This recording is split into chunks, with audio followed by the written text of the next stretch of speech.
Today on X, we had so much panic, debates, discussions about EAFC 26 transfer market access. Do you gonna have access to the market? Who's gonna have the access to the market? How you can get access to the market? Do you gonna have a limits, trading limits on daily basis so you can purchase a set amount of cards? In this video, I'm gonna put everything together, explain you how you can unlock your market. So no panic, sit tight, make sure you put a thumbs up, follow the channel, and let's begin. I unlocked the transfer market access myself in EAFC 26 beta. So that is the set procedure. So there is different way that you guaranteeing yourself the access. So that way you can go to the market and operate by buying and selling cards. And when I initially logged into the beta account, I saw this message.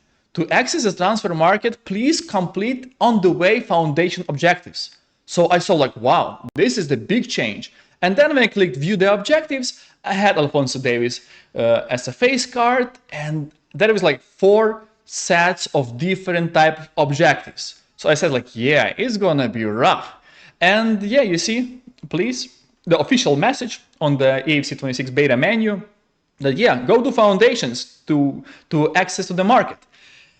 If we go to deep dive that EA Sports posted, I think like months ago, about transfer market access for the next version of the game, they clearly state that there is granted access, actually graduated access, which limits some account access to the transfer market when they first access FIFA Ultimate Team. So there is going to be limits, and they're going to make it clear. The first thing, if you are returning foot player on the same platform, so if you like continue playing on the same account, on the same platform, and your account meets all the requirements and the good standing means you had no bans. There is no bad history on your account. So you maybe if you was banned by transfer coins, using bots and etc. and esports catched you, that way you 100% not gonna have access. So you're gonna do objectives to gain that access, right? And if everything was good for you and you are in the decent standing right now, you should be good.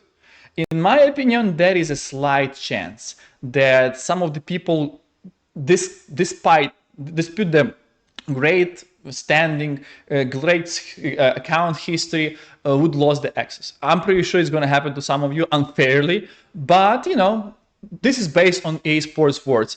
And if you are the new player on the new account, or you didn't meet some type of requirements, you have to do the foundation set of objectives to grant the access to the transfer market, like I said.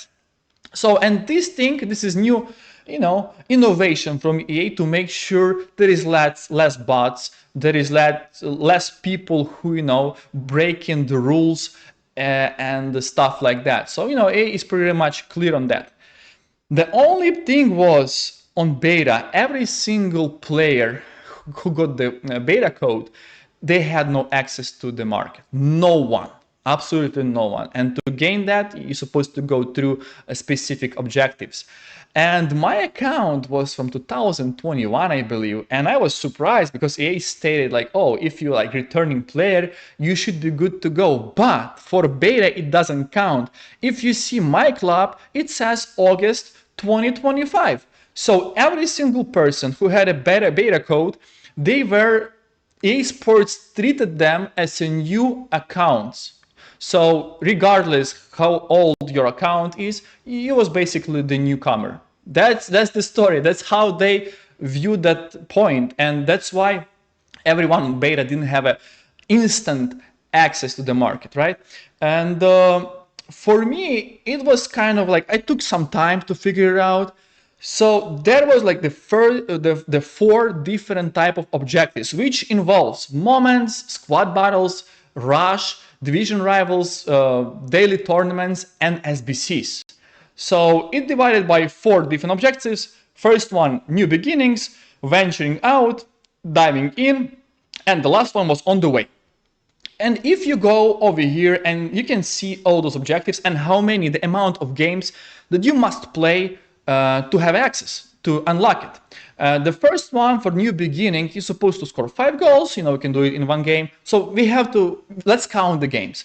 Play 3 squad battle games. This is 3 games. And one of those games, you're supposed to play versus team of the week. So, you know, make sure you play versus team of the week, like one of those, your potential squad battle opponents. Also, you have to do complete football 101. That means 101, it was foundation SBC. So do some SBCs to make sure this requirement is checked as well. And also you have to play some moments. You know, 3 games. You can take, it's going to take you 3 games, a little bit grinding on the SBCs and a little bit moments. Simple, simple. The second one was venturing out. For this one, you have to play 5 matches. It was like ultimate matches. It was not like a full games, because over here, a Rush is not like a full game. It's considered to be like some different type of game. And live events is also not counting, I think, into your record or something. So I played 5 games in squad battle, I played 3 games in Rush, and I played 3 games, I think it was some Golden Goal Cup. So, you know, in total, it was another 11 games to unlock the second option. So we had 3 from the past, from the previous one, so we have 14 games in total as of now. Then for the third one, it's going dying out. For this one, I played 7 in Rush, 7 in squad battles, and total should be 15. So exclude all of that. Let's say you played 7 Rush, 7 squad battles, and you play maybe one more division or something, right? Division rivals. Or you can play 5 rivals instead. But I played over here in squad battles. So I had another 15 games. So in total, it's going to be 29 games. And for the last objective, you have to play 10 last matches to achieve and complete on the way objectives, and you also have to do 2 other SBCs. I had some upgrade packs, so I was doing some upgrade SBC packs, and you know, that way I checked the very last requirements. So in total, it took me 39 games, but as we saw, like over here, I took an option for squad battles instead of rivals, so you can play potentially 2 less games, like 37 games, I think. From 37 to 39 games, if you play, you should be good to go. It took me, I think, 2 full days by playing, because, you know, I'm kind of busy sometimes, so I didn't have enough time just to do it one day, but it's definitely pain in the ass, guys. It's definitely not that easy. I'm pretty sure it should eliminate the amount of bots in the game, because it's going to be hard to get, and, you know, the account with web app, which is unlocked, because it took some effort. So I think whoever is going to sell unlocked accounts is going to make a cash this year. That's how a business works in this, you know, in this business, in this kind of niche.